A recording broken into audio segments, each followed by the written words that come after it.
दोस्तों, हैदराबाद तेलंगाना विधानसभा चुनाव संपन्न हो चुके और कांग्रेस की सरकार बन चुकी है। शपथ ग्रहण से पहले मजलिस इत्तेहादुल मुस्लिमीन यानी एआईएमआईएम चीफ असदुद्दीन ओवैसी अब नए अंदाज में दिख रहे हैं। जिस तरीके से उन्होंने प्रेस कॉन्फ्रेंस करके सारी जानकारी दी है, इस पर मैं विस्तार से बताऊंगा दोस्तों कि बिहार के प्रदेश अध्यक्ष जनाब एडवोकेट प्रदेश यूथ अध्यक्ष एडवोकेट आदिल हसन ने असदुद्दीन ओवैसी को बिहार आने की न्योता भी दे दिए हैं।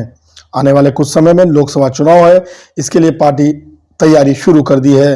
तेलंगाना चुनाव के अगले सुबह ही मजलिस इत्तेहादुल मुस्लिमीन ये चाहती थी कि तेलंगाना में बीआरएस की सरकार बने और फिर से वो उसी अंदाज पर चले जिस अंदाज से पिछले 9 सालों से चलते आ रहे हैं।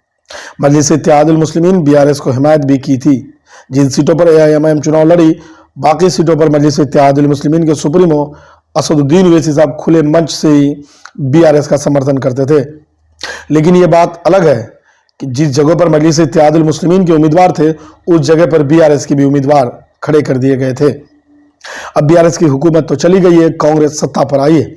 शपथ ग्रहण समारोह से पहले मजलिस इत्तेहादुल मुस्लिमीन ने आग्रह किया है कि कांग्रेस पार्टी निस्वार्थ होकर के तेलंगाना की सरकार चलाएगी और तेलंगाना की जनता को जो लाभ है, जो योजनाएं हैं, सही तरीके से पहुंचाएगी, क्योंकि कांग्रेस इससे पहले भी हुक्मरानी चला चुकी है कई राज्यों में।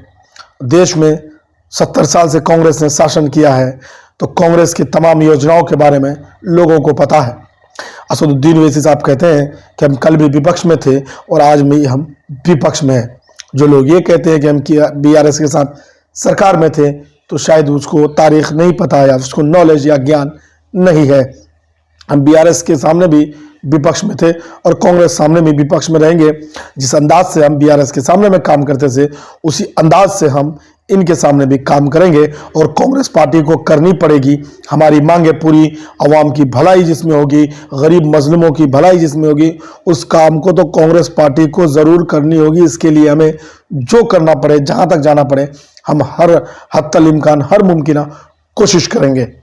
दोस्तों, बता दें आपको कि चुनाव संपन्न होने के बाद बिहार के youth president advocate Adil Hasan से मुलाकात होने के बाद, असदुद्दीन ओवैसी से मुलाकात होने के बाद उन्होंने कहा है कि बैरिस्टर जनाब असदुद्दीन ओवैसी साहब बहुत जल्द बिहार दौरे पर आएंगे। तो दोस्तों, बता दें आपको जनवरी, फरवरी, मार्च 2.5 से 3 महीने का समय बचा है लोकसभा चुनाव का ऐलान होने का। और पूरे देश में चुनाव का, यानी पूरे देश का सबसे बड़ा त्यौहार जो है वो लोकसभा चुनाव का बहुत जल्द होने वाला। और मजलिस इत्तेहादुल मुस्लिमीन की निगाहें किशनगंज लोकसभा पर टिकी हुई है। हैदराबाद, औरंगाबाद, अब किशनगंज, ये तीनों लोकसभा मजलिस इत्तेहादुल मुस्लिमीन जीतना चाहती है।